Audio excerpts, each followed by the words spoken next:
Ay, Nay, nakalat-kalat naman po itong mga damit nyo. Ayusin ko na nga po. Ay, hindi na, Lele. Ako na dyan, kaya ko yan. Saka ayaw kong nakikialam ka ng mga gamit ko. Baka may kailangan ka na naman. Ako na dito.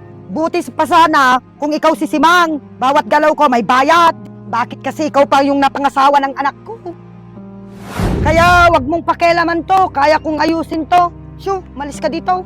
Ikaw nagbiyanan ka. Ang hirap kong pakisamahan. Ginagawa ko naman ang lahat para sa'yo, pero wala. Ang sira. Ay, ko dyan sa bunganga mo. Ang gusto ko lang naman, Tama na, Lele. magkaayos tayo. Oh, bakit, Lele, natulala ka na dyan? Lalaban ka na? Hindi naman po, Nay.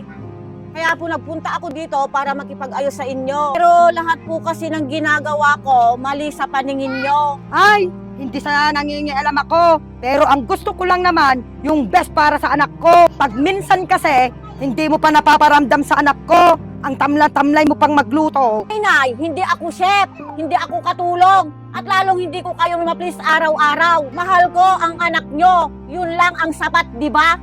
Sapat sana kung may respeto ka at marunong kang magbigay ng ganyan. Kung hindi dapat ako yung makikisama sa'yo, kung hindi ikaw. Che! Kayo talaga, Nay, hindi ko na alam kung saan ako lulugar. Kahit gumawa man ako ng tama, mali pa rin sa inyo. Talaga, hindi ikaw yung gusto kong manugang.